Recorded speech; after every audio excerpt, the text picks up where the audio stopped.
नमस्कार, मी विशाल पाटील. आरोग्यम धनसंपदा या आमच्या विशेष कार्यक्रमामध्ये आपल्या सगळ्यांचं स्वागत. दिवसेंदिवस वंध्यत्व ही समस्या अत्यंत गंभीर बनत चाललेली आहे आणि त्याला फक्त स्त्रीच नव्हे तर पुरुषही तेवढेच जबाबदार असतात. सध्या धावपळीची लाईफ आहे आणि त्यामध्ये सतत वाढणारे जॉब कॉम्पिटिशन म्हणा, मानसिक ताण किंवा कामाचं वाढतं प्रेशर, करिअर या गोष्टी तर आल्याच, मात्र वंध्यत्वाची आणखीही काही कारणं असू शकतात. मात्र त्यावरती काय उपचार आहेत आणि ते नेमके कोणते यावरच आज आपण सविस्तर चर्चा करणार आहोत.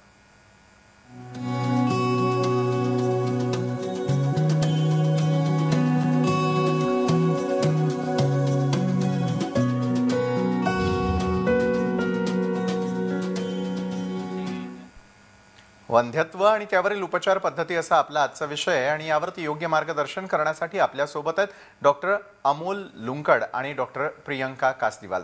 डॉक्टर अमोल, डॉक्टर प्रियंका, खूप खूप स्वागत तुमचं आमच्या स्टुडिओमध्ये. आणि या डॉक्टरांबद्दल जर सांगायचं झालं, आधी अमोल यांची आपण ओळख करून घेऊयात. अमोल यांच्याबद्दल सांगायचं झालं तर त्यांनी MD, DNB, MICOG, MNMAS या पदव्या त्यांनी केलेला आहे. तसंच USA मधून ॲडव्हान्स IVF आणि ICSI मध्ये फेलोशिप देखील त्यांनी केलेली आहे. तसंच advance gynaec laparoscopic surgeon and chief IVF specialist असून इंदिरा IVF सेंटरचे ते CEO आहेत. डॉक्टर, खूप खूप स्वागत तुमचं परत एकदा. तसंच आपल्यासोबत आहेत डॉक्टर प्रियंका कासदीवाल. यांनी देखील MS OB-GY ही पदवी प्राप्त केलेली आहे. तसंच कन्सल्टंट गायनॅकोलॉजिस्ट असून नाशिक इथल्या इंदिरा IVF सेंटरचे IVF स्पेशालिस्ट ते आहेत.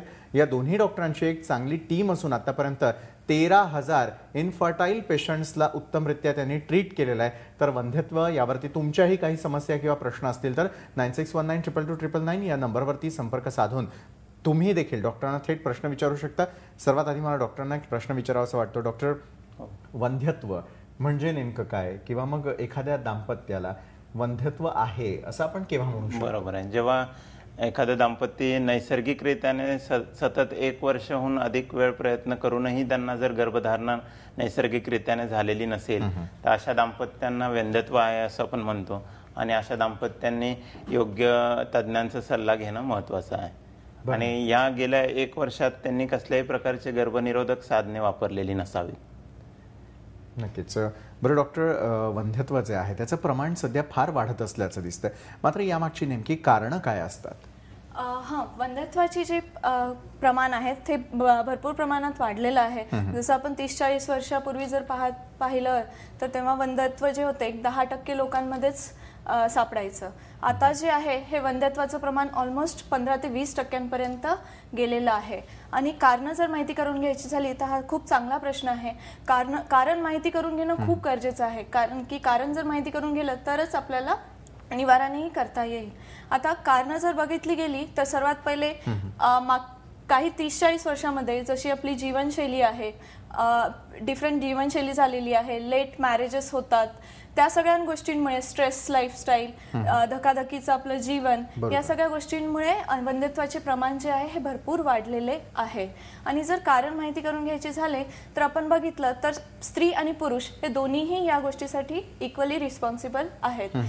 जर आपण बघितलं वंध्यत्वाची कारणे तर 1/3 जे आहे हे स्त्रियांमध्ये कारण भेटतं आपल्याला, 1/3 पुरुषांमध्ये मुख्य कारण भेटतं आणि 1/3 जे आहे स्त्री आणि पुरुष दोघंही कारणीभूत असतात या गोष्टीला. नक्कीच. डॉक्टर, तुम्हाला एक विचारेल, मात्र वंध्यत्वाची मुख्य कारण जसं आता मॅडमनी आपल्याला सांगितलं की पुरुष आणि स्त्रियांमध्ये दोघांमध्येही असू शकतं. आतापर्यंत एक गैरसमज होता की स्त्रियांमध्येच वंध्यत्व जे आहे ते मुख्यत्वे असतं, मात्र स्त्री पुरुष या दोघांमध्येही वंध्यत्वाची नेमकी कारणं काय असतात? बरोबर आहे. तर स्त्रियांमधील जर मुख्य कारणं आपण बघितली तर स्त्रीबीज व्यवस्थित न बनणं, व्यवस्थित न फुटणं आणि त्याच्या मागे हार्मोनल इम्बॅलन्स हा खूप एक इम्पॉर्टंट रिझन असू शकतो. PCOS, PCOD अशा हार्मोनल इम्बॅलन्सचे जे डिझिजेस दिसून येतात, त्याच्यामुळे स्त्रीबीज व्यवस्थित बनत नाही, फुटत नाही. गर्भनलिकेत वेगवेगळ्या प्रकारचे प्रॉब्लेम असू शकतात. गर्भनलिकेत अडथळे निर्माण होतात, इन्फेक्शनमुळे ते होतं बऱ्याचदा, किंवा बऱ्याचदा वेगवेगळ्या आजारांमुळे गर्भनलिका खराब होऊन जाते. त्याच्यात हायड्रोसल्फिंग्स, पायोसल्फिंग्स असं इन्फेक्शन होऊन ती गर्भनलिका खराब होते आणि मग स्त्रीबीज आणि शुक्राणू व्यवस्थित मिळू शकत नाहीत. गर्भाशयात वेगवेगळ्या प्रकारच्या गाठी, फायब्रॉइड आहे, ॲडिनोमायोसिस आहे, किंवा विनाकारण गर्भाशय साफ करून घेतल्यामुळे गर्भाशयाची जी गर्भस्थापनेची जागा आहे ती खराब व्हायला लागते. तर अशा प्रकारचे वेगवेगळे कारणं स्त्रियांमध्ये दिसून येतात. पुरुषांमधील वेगवेगळी कारणं जर बघितली तर शुक्राणू नसणे म्हणजे ॲझोस्पर्मिया, किंवा शुक्राणू फार कमी असणे ऑलिगोस्पर्मिया, किंवा शुक्राणूंची हालचाल व्यवस्थित नसणे ॲस्थेनोझोस्पर्मिया ज्याला आपण म्हणतो, किंवा शुक्राणू मॅक्झिमम डिफेक्टिव्ह असणे ज्याला आपण टेराटोझोस्पर्मिया म्हणतो, किंवा अंडकोशात शुक्राणू तयार होणे मात्र वीर्यात शुक्राणू न येणे ज्याला आपण ऑब्स्ट्रक्टिव्ह अझोस्पर्मिया म्हणतो, की अंडकोशातनं शुक्राणू किंवा वीर्यामध्ये शुक्राणू आणणारी जी नस आहे त्याच्यात वेगवेगळे प्रॉब्लेम असू शकतात.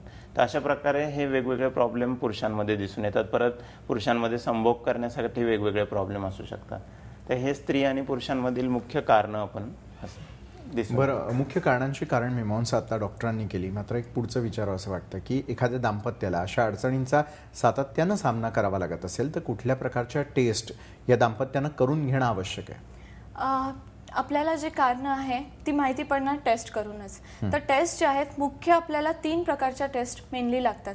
3 गोष्टी बघणं खूप गरजेचं आहे. एक स्त्रियांमध्ये अंडकोश, त्यांची गर्भपिशवी, नलिका आणि पुरुषांचे शुक्राणू, या 3 टेस्ट जर आपल्याला केल्या तर आपल्याला नक्की कारण काय आहे ते कळणार. पुरुषांची टेस्ट बघितली तर आपण सिमेन अनालिसिस करतो की ज्याच्यात आपल्याला शुक्राणूंची संख्या किती आहे, त्यांची गती किती आहे, त्यांच्यामध्ये काही डिफेक्ट्स तर नाही आहेत ते आपल्याला कळून येतात. आणि जर आपण स्त्रियांची जर बघितले, समजा आपल्याला अंडकोश बघायचं आहे तर अंडकोशामध्ये स्त्रीबीज व्यवस्थित मोठं होतंय की नाही, ते व्यवस्थित फुटत आहे की नाही ते आपण साध्या सोनोग्राफीद्वारेही बघू शकतो. तसंच नळ्या जर बघायच्या झाल्या तर नळ्यामध्ये जे आहे आपण हिस्टेरोसाल्फिंगोग्राफी अशी ही टेस्ट करू शकतो की ज्याच्यात आपल्याला कळेल की नळ्या ज्या आहेत ह्या ओपन आहेत की बंद आहेत. त्याच्यानंतर सोनोग्राफी गायडेड आपण ही नळ्या बघू शकतो. लॅप्रोहिस्ट्रोस्कोपीद्वारेही आपण नळ्या बघू शकतो. गर्भपिशवी जी आहे आपल्याला नॉर्मल सोनोग्राफीमध्येही आपल्याला सगळं गर्भपिशवीमध्ये कुठल्या गाठी आहेत का, फायब्रॉइड्स आहेत का, कुठले पॉलिप्स आहेत का, गर्भपिशवीचं अस्तर कसं आहे. कारण की कधी कधी असं होतं की गर्भपिशवीचं जे अस्तर आहे हे खूप आधी गर्भपिशवी साफ करण्यात येते आणि गर्भपिशवी साफ करण्यात येते माहिती नसते, लोकांना माहिती नसते आणि त्यामुळे ते साफ करतात. पण त्याच्यामुळे जे गर्भपिशवीचं अस्तर आहे ते एकदम जास्त साफ होऊन जातं आणि गर्भपिशवीचं अस्तरही कमी होऊन जातं. त्यामुळे गर्भधारणा राहण्याचे चान्सेस कमी होऊन जातात. तर बेसिकली आपल्याला 3 टेस्ट करून घेणं गरजेचं आहे. मुख्य म्हणजे पुरुषांचं सिमेन अनालिसिस, त्याच्यानंतर सोनोग्राफी आणि ज्याच्यामध्ये आपल्याला अंडकोश आणि गर्भपिशवी व्यवस्थित समजेल. बरं, नक्कीच डॉक्टर. आता टेस्ट केल्यानंतर त्याचे येणारे रिझल्ट हे प्रत्येक दाम्पत्याचे वेगवेगळे येत असतील. मात्र कुठलेही रिझल्ट आले तरी देखील प्रत्येकाला एक आशा असते की आपलं स्वतःचं मूल जे आहे ते जन्माला यावं आणि यासाठी ज्यावेळेला या टेस्ट केल्यानंतर आजार कळायला लागल्यानंतर त्याच्यावरती कुठल्या विविध उपचार पद्धती आहेत? बरोबर आहे. तर सगळ्यात महत्त्वाचं जसं आपण व्यवस्थितपणे सांगितलं की कारण व्यवस्थित माहिती करून मग निवारणाकडे गेलं पाहिजे. योग्य कारण माहिती पडल्याशिवाय वेगवेगळ्या निवारणाच्या उपचार पद्धतीकडे सरळ जाऊ नये. कारण बऱ्याच लोक अशा काही मेडिसिन्स घेण्याचा प्रयत्न करतात, बाबा बुवांकडे जातील, स्वतःचं मोलाचा वेळ वेस्ट करतील, कारण नीट न बघता असं काही घेण्याचा प्रयत्न करतील जे घेतल्याने प्रेग्नन्सी राहून जाईल. तर सगळ्यात आधी कारण बघून घेणं महत्वाचं आहे आणि कारणाप्रमाणे मग निवारण ठरेल. निवारणाच्या ज्या वेगवेगळ्या उपचार पद्धती आहेत त्याच्यात सुरुवातीला काही आपण विशिष्ट प्रकारचे मेडिसिन्स देतो स्त्रीबीज बनण्यासाठी, व्यवस्थित स्त्रीबीज फुटण्यासाठी, ज्याला आपण ओव्युलेशन इंडक्शन म्हणतो. आणि ज्यावेळेस स्त्रीबीज बनवून फुटणार आहे त्यावेळेस आपण दाम्पत्यांना सहवास करण्यासाठी सांगतो, टाइम्ड इंटरकोर्स ज्याला म्हटलं जातं. त्याच्या पुढची जी उपचार पद्धती आहे त्याच्यात IUI येतं, इंट्रायुट्राईन इन्सेमिनेशन ज्याला आपण म्हणतो, की कृत्रिम प्रकारे वीर्यरोपण केलं जातं की ज्या दिवशी स्त्रीबीज बनवून फुटणार आहे त्या दिवशी आपण हजबंडचं वीर्य घेऊन वॉश करून त्या चांगले शुक्राणू गर्भाशयात सोडून देतो. त्याला आपण इंट्रायुट्राईन इन्सेमिनेशन असं म्हणतो. याच्यानंतरची जी उपचार पद्धती आहे त्याच्यात टेस्ट ट्यूब बेबी किंवा सामान्य माणसाच्या भाषेत म्हणायचं तर IVF किंवा टेस्ट ट्यूब बेबी ज्याला आपण म्हणतो, की जे स्त्रीबीज आणि शुक्राणू नैसर्गिक तऱ्हेने गर्भनलिकेत मिळू शकत नाहीयेत, तर त्यांचं मिळण आपण बाहेर घडवून आणतो लॅबमध्ये. तर चांगले स्त्रीबीज बनवले जातात, स्त्रीबीज सोनोग्राफी गायडन्समध्ये बाहेर काढले जातात आणि बाहेर निघालेल्या प्रत्येक चांगल्या स्त्रीबीजात एक सुयोग्य निवडलेलं शुक्राणू आपण मिळवून गर्भ तयार करतो आणि त्या गर्भांना बाहेरच वाढवलं जातं आणि चांगल्या वाढणाऱ्या गर्भांना मग आपण गर्भाशयात ठेवू. तर असे वेगवेगळ्या याच्यातही काही अजून ॲडव्हान्स टेक्निक्स आहेत, बट ह्या मुख्य रूपाने आपण जर बघितलं तर इनिशियल मेडिसिन्स नंतर मग टाइम्ड इंटरकोर्स, इंट्रायुट्राईन इन्सेमिनेशन आणि मग IVF अशा प्रकारे या वेगवेगळ्या उपचार पद्धती असू शकतात. सगळ्यात महत्त्वाचं आहे की जसं कारण असेल तसं उपचार पद्धतीला जावं. बऱ्याच लोकांना हेही राहतं की आता वय कमी आहे किंवा कमी वर्ष झालेत लग्नाला, कधी कधी वय जास्त असतं पण 2च वर्ष झालेले असतात लग्नाला, बट प्रॉब्लेम त्यांच्यात असा असतो की त्यांना एक ठराविक ट्रीटमेंटच लागणार आहे. की समजा गर्भनलिकाच खराब आहेत, वय काही असो, जर गर्भनलिका खराब आहेत तर आपल्याला टेस्ट ट्यूब बेबीज लागणार आहे. त्यावेळेस आपण ह्या दुसऱ्या उपचार पद्धतींकडे जाऊन काही फायदा होत नाही. तर या सगळ्या वेगवेगळ्या उपचार पद्धती असू शकतात. नक्कीच डॉक्टर, जसं आत्ताच डॉक्टरांनी एक मगाशी नाव घेतलं टेस्ट ट्यूब बेबी.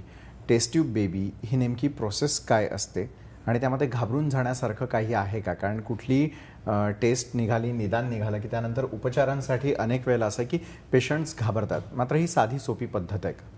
ही एकदम साधी सोपी पद्धत आहे. टेस्ट ट्यूब बेबी प्रक्रिया जी असते याच्यात आपण सर्वात पहिले काय करतो की स्त्रियांचे जे आहेत स्त्रीबीज आपण इंजेक्शन्स देऊन वाढवतो. त्याला आपण कंट्रोल्ड ओव्हॅरियन हायपरस्टिम्युलेशन म्हणतो.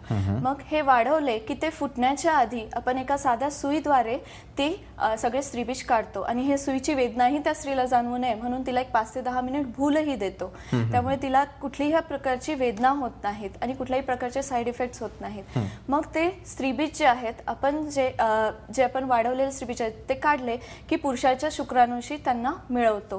म्हणजे स्त्रीबीज आणि पुरुषबीज मिळवतो आणि गर्भ तयार करतो. मग हा गर्भ जो आहे बाहेरच्या कल्चर मीडियामध्ये 3 दिवस आपण वाढवतो, 3 ते 5 दिवस आपण वाढवतो आणि त्याच्यानंतर तो गर्भ तिच्या गर्भपिशवीमध्ये पुढे प्रत्यारोपित करतो. म्हणजे तिला गर्भधारणा राहू शकते.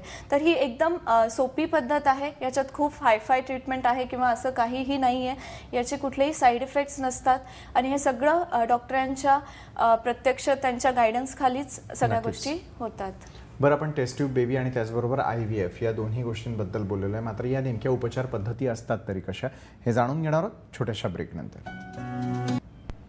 ब्रेकनंतर आरोग्यम धनसंपदामध्ये तुम्हा सगळ्यांचं पुन्हा एकदा स्वागत. आपण चर्चा करतोय वंध्यत्व आणि त्यावरील उपचार पद्धती या विषयावरती.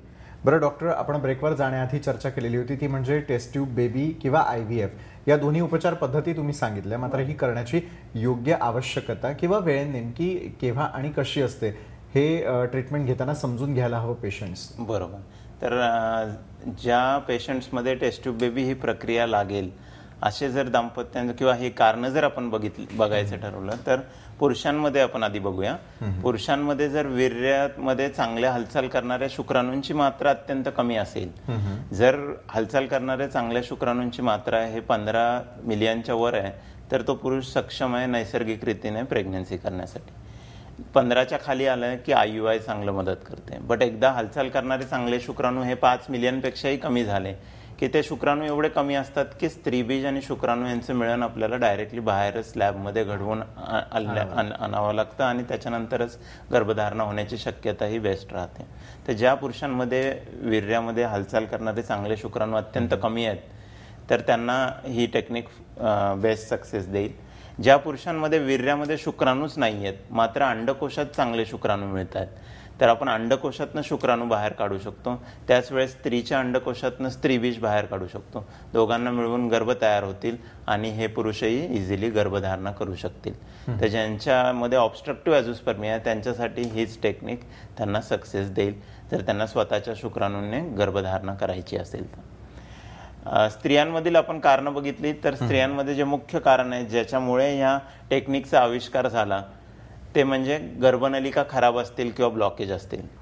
जगातील जी पहिली test tube baby Louise Brown जन्माला आली, तिची जी आई होती तिच्या दोन्ही गर्भनलिका खराब होत्या, ब्लॉक्ड होत्या.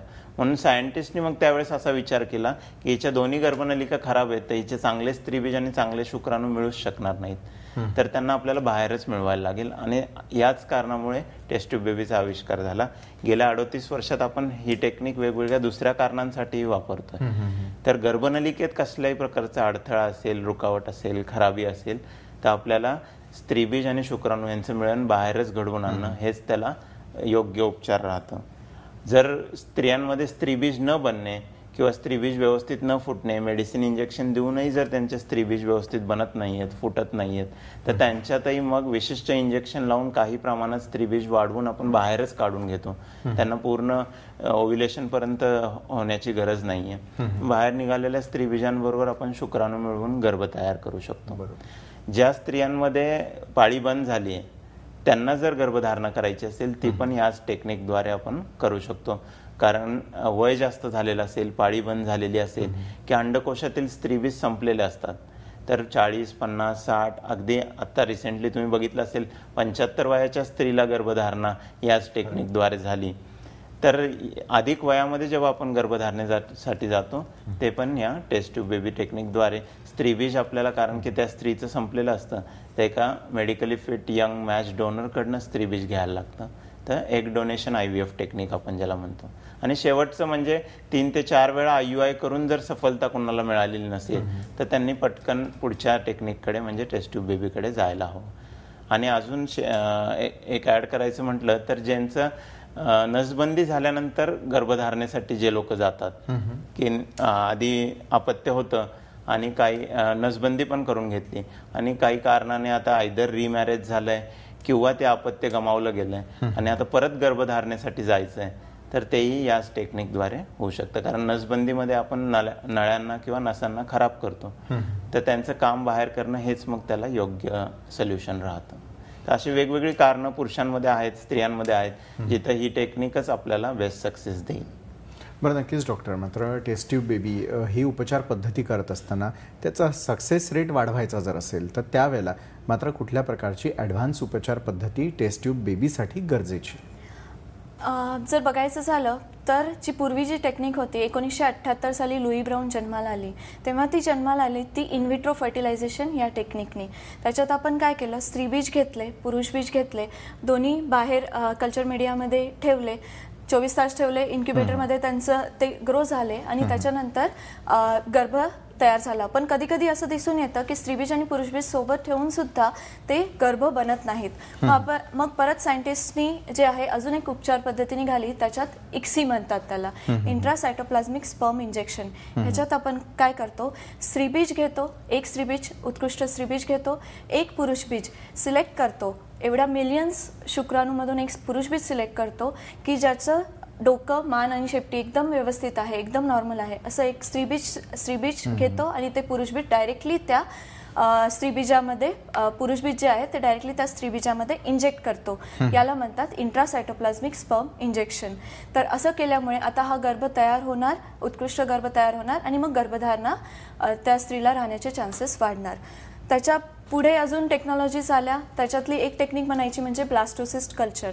ब्लास्टोसिस्ट कल्चर म्हणजे 5व्या दिवशीचा गर्भ. हा ब्लास्टोसिस्ट जो असतो हा 5व्या दिवशीचा गर्भ असतो. जर समजा आपण गर्भ जे आहे 3 दिवसानंतरही अजून पुढे ठेवले तर ते 5व्या दिवशी ब्लास्टोसिस्ट बनतात आणि हे जे असतात हे खूप स्ट्रॉंग गर्भ असतात. हे जर आपण गर्भपिशवीत टाकले तर ह्यामुळे पण प्रेग्नन्सी राहण्याचे चान्सेस जे आहेत हे वाढतात. त्याच्यानंतर अजून एक टेक्निक आली, त्याला म्हणतात लेझर असिस्टेड हॅचिंग. कधी कधी असं होतं की गर्भ तयार झालाय, गर्भ अतिशय उत्कृष्ट दिसतोय, पण तरी सुद्धा गर्भधारणा राहत नाही. मग बरेचसे पेशंट येतात की टेस्ट ट्यूब बेबी फेल झालेला आहे, त्यांचं आधी फेल झालेलं आहे. तर त्याचं एक कारण असतं की ते जे गर्भ आहेत त्याचं जे कवच असतं ते टणक असतं, चांगलंच टणक असतं. मग अशा पेशंट्समध्ये आपण लेझर असिस्टेड हॅचिंग करतो.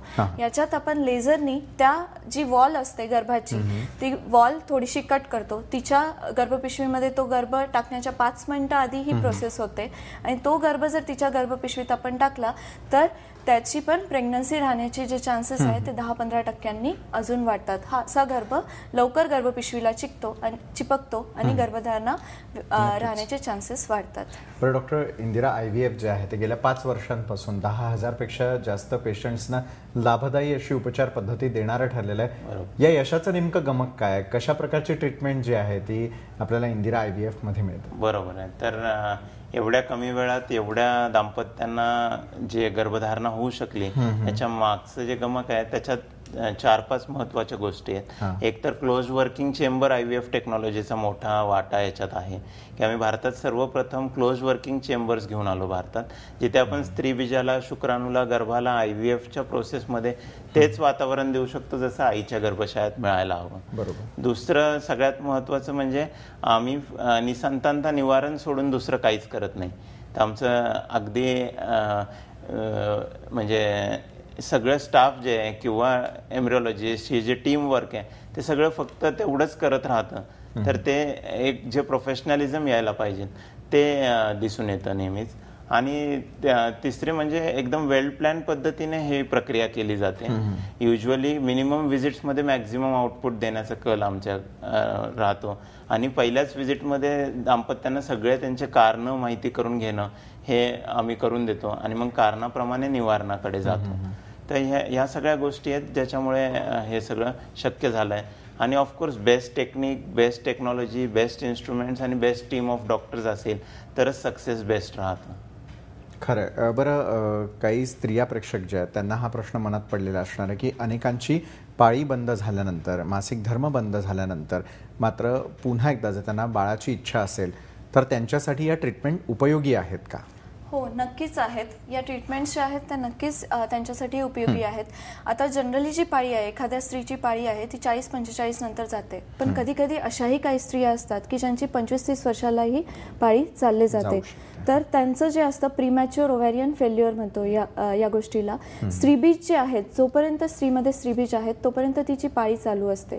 जर तिचे स्त्रीबीज संपले की तिची पाळी ही चालले जाणार. मग अशा स्त्रियांमध्ये आपण काय करतो, अशा स्त्रियांची जी गर्भपिशवी आहे ती ऑलरेडी खूप छोटी झालेली असते. मग अशा स्त्रियांना आपण गोळ्या देऊन त्यांची आधी पाळी आणतो. त्याच्यानंतर जे आहे स्त्रीबीज जे आहेत हे परत आपल्याला त्या स्त्रीचे स्वतःचे आपल्याला भेटू शकत नाही. त्यामुळे बाहेरून एखाद्या स्त्रीचे स्त्रीबीज जी डोनेट करण्यासाठी विलिंग आहे अशा स्त्रीचे स्त्रीबीज आपण घेतो, तिच्या हजबंडच्या शुक्राणूंशी मिळवतो, स्त्रीबीज आणि पुरुषबीज बाहेर मिळवून गर्भ तयार करतो आणि तिच्या गर्भपिशवीत टाकतो. तिची गर्भपिशवी तयार करून तिच्या गर्भपिशवीत टाकतो, म्हणजे तिलाही गर्भधारणा राहू शकते. वा, म्हणजे खऱ्या अर्थानं पाहायला गेलं तर ज्या दाम्पत्यांना मुलबाळ हवं आहे त्यांच्यासाठी आशेचा किरण म्हणायला हरकत नाही. बरं डॉक्टर, तुम्ही जाता जाता सर्व जे लोक यावेळेला बघतात, अनेक दाम्पत्य असतील ज्यांना आपलं स्वतःचं असं मूल हवं आहे, त्यांना जाता जाता तुम्हाला काय संदेश द्यावा असा वाटतो की कशा प्रकारे गर्भधारणा होऊ शकते, निराश न होता या आशेच्या किरणाकडे ते बघू शकतात? बरोबर. तर सगळ्यात आधी जसं मी म्हटलं, सगळ्यात महत्त्वाचं आहे की कारण बघून निवारणाकडे जा. योग्य वेळी आपलं फॅमिली कंप्लीट करून घ्या. लोक विनाकारण करिअरच्या मागे, स्ट्रेसमुळे, जॉबमुळे फॅमिली डिले करतात. बरेच लोक गर्भधारणा झाल्यानंतर पहिलं बाळ नकोय किंवा अनप्लॅन्ड होतं म्हणून अबॉर्शनकडे जातात. तर पहिली प्रेग्नन्सी अबॉर्ट करू नये, लवकर फॅमिली कंप्लीट करून घ्यावं. दुसरं, जर प्रेग्नन्सी व्हायला प्रॉब्लेम होत असेल तर लवकर तज्ज्ञांचा सल्ला घेऊन कारण बघून घ्यावा, कारणाप्रमाणे निवारणाकडे जावं. आणि सगळ्यात महत्त्वाचं म्हणजे योग्य कारण बघून आपण योग्य निवारणाकडे गेलो तर बहुतांश दाम्पत्यांना सहज पद्धतीने आणि योग्य ट्रीटमेंटने इझिली प्रेग्नन्सी होऊ शकते. आणि आता सायन्स एवढं डेव्हलप झालं आहे, नवीन टेक्निक्स एवढ्या आल्यात की अगदी 60-65च्या वयाच्या अनेक शेकडो स्त्रिया इझिली प्रेग्नेंट होतात ह्या वेगवेगळ्या ॲडव्हान्स ट्रीटमेंटनी.